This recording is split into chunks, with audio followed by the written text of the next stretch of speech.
Hey everyone, it's Elena, and today I'm going to be talking about DC's Justice League. And obviously, for anyone who hasn't seen it yet, even though it's been out for a while, there may be spoilers in this video. I had very mixed emotions while watching this movie. Even though it came out before Infinity War, it still felt like it was trying to copy Marvel. But the interesting thing about these two is that Infinity War is the big climax for Marvel, whereas Justice League is more like a beginning. So let me start with what I didn't like, because we all know that's what you guys want to hear. Then I'll get to the more positive aspects afterwards. To start out, I just want to say that Superman's face was, well, stupid. So the actor who plays Superman, Henry Cavill, was under contract on another movie where he couldn't shave his mustache. In my opinion, that is the dumbest decision ever. Whatever other movie had him under contract was just being stupid, because it could literally be no big deal for him to just shave it. Like, literally no big deal. Just get him a fake mustache, for crying out loud. You'd be surprised how good fake ones can actually look. That was my first issue, and it didn't help that his face was the first thing you see on screen. Another thing about Superman was that they didn't give him a very important emotional role in the movie. He was just kind of there. They gave him all the dumb, cheesy lines, and everything related to raising him back to life didn't make sense. DC should have waited a long while before having Superman die. It felt anticlimactic to just have the first attempt at bringing him back be a success.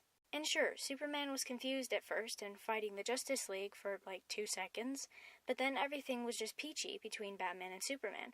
There wasn't enough tension there.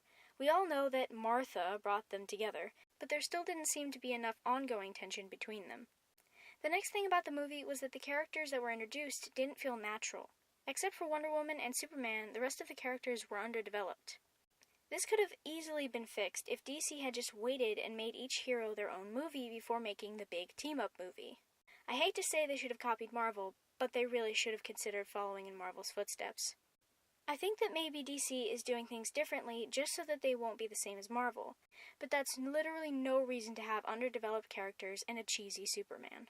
Another thing about this whole movie was that it felt like it should be the next Wonder Woman movie, not the Justice League's movie. If they wanted to make the Justice League, they should have picked a more mainstream villain. Maybe a Superman villain or even a Batman villain. Steppenwolf just felt kind of random. I suppose it would be hard to incorporate Aquaman without the threat of the Infinity Stones, the Mother Boxes, being taken, considering he helps protect one of them, but still, who needs Aquaman? Really. Okay. Now that we've got all of that into the open, let's talk about the things I liked about the movie. One thing was the Flash. Now, this is a different actor than the one that's in the TV show, but thankfully the transition wasn't too weird. They made the character a little bit different in the movie. Although the scene when Barry is talking to his dad in prison was very déjà vu, for obvious reasons. Ezra Miller's Flash is a little more socially awkward than Grant Gustin's Flash. He's the character that needs all the cheesy lines, which he had plenty, and they were all well placed. Another fun little aspect that this movie gave me was my new favorite DC superhero, Cyborg.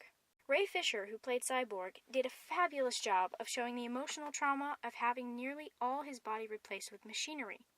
This character felt lost in freakishness in a world that was normal, but when he's introduced to the Justice League, he finds the Flash, who's a freak like him. I love the bonding that happens between these two, and it's probably my favorite thing about the movie. Those two should have had their own movies and then had a movie together before the Justice League. Overall, I didn't really like the movie, but Cyborg and the Flash were amazing. They didn't make the movie for me, but they definitely made me hate it less. Well guys, thanks for watching. I hope you enjoyed the video. Subscribe for more, share with your friends, and I'll see you next time.